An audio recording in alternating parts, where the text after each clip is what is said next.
Alright, y'all, I got a special one for y'all today. Zeezzy the King. Like and subscribe. Add me on Facebook, Zach King. I got a special one. This is my boy. It's his birthday today. I'm going to ask him a few questions like I did my other son 2 weeks ago, and then I'm going to get to the video. First of all, son, tell him your name. Jaceyon. Jaceyon. How old you turn today, son? 8. 8 years old. Now tell him your favorite horror movie. Michael Myers 2. Michael Myers #2. That's the original, not the Rob Zombie remake. And who's your favorite horror icon? Chucky. Chucky. There you have it. That's my boy. I want y'all to go to the comments and type happy birthday Jaceyon. Now, let's get to the video. Come on, son. Quiet on the set. Let me make it happen. Fix that. Get to the script. Now, y'all seen the thumbnail. Y'all seen the title of the video. Get myself together right there. Sit up. Hold on, excuse me real quick. I had to get down. Oh. Setting up. Alright, y'all.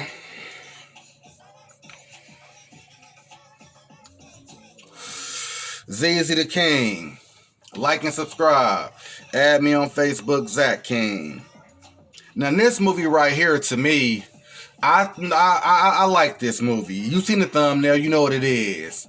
This movie, to me, is borderline horror movie. This is like one of them genres where I'm not a big fan of, with the comedy horror. I like my movie if it's some jokes in a horror, I don't mind. But this dives into me where it's comedy horror, but it works, and I'm gonna tell you why. First of all, let me get to the box office and the budget. This movie came out in October of 2017, so it's not too old. Spoilers for the movie. I'm not gonna spoil everything in depth. I'm gonna go through some of the plots, beats, and give you the feel of the movie, but I'm not gonna spoil every single aspect of it. It had a budget of $5 million. It made $125 million, so that is astonishing profit. And it came out with a part 2 that I might cover. The cast has Jessica Roth as Tree. It got Rachel Matthews as Danielle. It got Phil Yu as Ryan. It got Ruby Modine as Lori, aka the killer. And then they got Israel Broussard as Carter, which is her love interest. To be honest, this movie is like, Tree is the main character, but she is like a antagonist in a way. I mean, she the protagonist, obviously, but she like one of the mean-spirited, mean girl, entitled sorority chicks. So the way they make the movie sets up the first 10-15 minutes like a Groundhog Day type of movie, where I put this in the notes. It also remind me, besides it being Groundhog Day, it remind me of Butterfly Effect Part 1. Similar to that. One of them type of movies. It's not really gory like that. It got some cool kills. To be honest, the chase scenes are better than the actual kills. And the killer with this creepy ass baby mask, it's just like, it worked because they didn't take themselves so serious. Like, you see they talking in satire forms at certain points in the movie. So you could tell instantly they ain't trying to, wow you and reinvent the wheel. The movie starts off on a loop, basically. Tree wakes up in her boyfriend's dorm. They college students. Had a nice fun. The night before her birthday, she partied. And I said she woke up with him on her birthday. Nice beginning. It sets up the stage for what's going to be the loop of the movie. She walked past the sorority guys. She walked past some students, council members in college passing out pamphlets. She see a guy fall over. It's just setting the scene for you to see every time she re-wakes from a death. And it's called Happy Death Day because on her birthday, she is getting killed constantly on the loop. This is not a new invention to a movie. So if you saw a movie similar to this, you can kind of get the concept. But for me, the killer even got me personally. The character,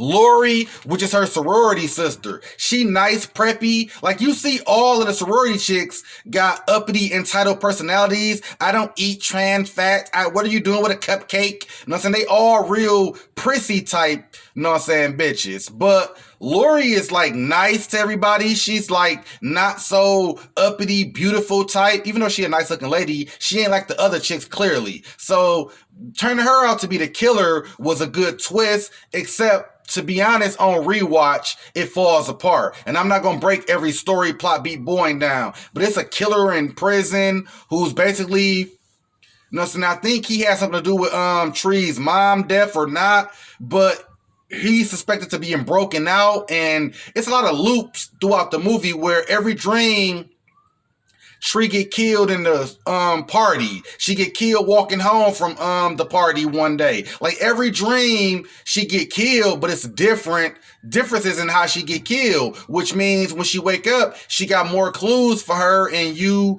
and Carter to figure out. So that keep you in tune to the movie, because it's not a long movie. It's an hour and a half. So it keep you in tune to it. Where it falls apart to me is where, like I said, the killer aspect. She's dating like the professor. Like, she like a kind of like a slut. She a college student dating her professor. But no, unbeknownst to her, her roommate want to date the college professor, and she felt like since Tree getting them and getting all the attention from him, she blocking the man from her. So that's I guess the soft motivation for the killing her. She tried to poison her with a cake. Like, all that shit kind of goofy, but this ain't finna be a long review, you know what I'm saying? Because this movie is not, if you've seen movies or you know movies, it's pretty much formulaic. I like the fact that it got jokes in it because it's lighthearted. It's not really gory. Nothing, no throat slashes and cutting guts out and decapitations. It's none of that.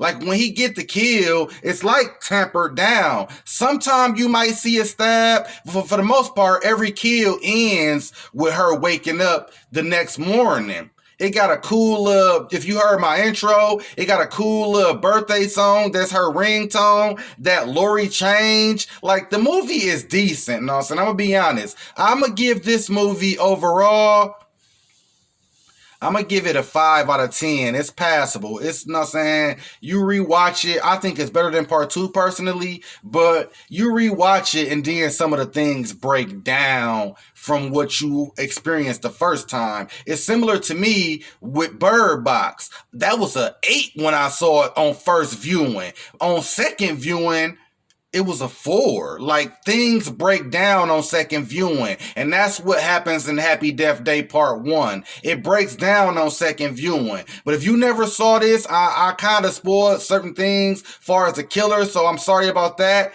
But I said spoilers. But other than that, go into it blind. It ain't gonna matter. I think you can enjoy yourself if you never saw it. It's a great background movie for Halloween or any occasion. Y'all got movies playing. Pop that on. Y'all playing Domino Space. It'd be a nice little look. You know what I'm saying? A creepy ass baby mask killer.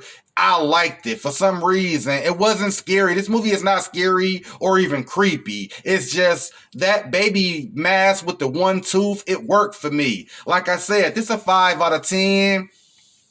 That's all I can muster out of this, to be honest. Zeezzy the King. Like and subscribe. Add me on Facebook. And I'm out.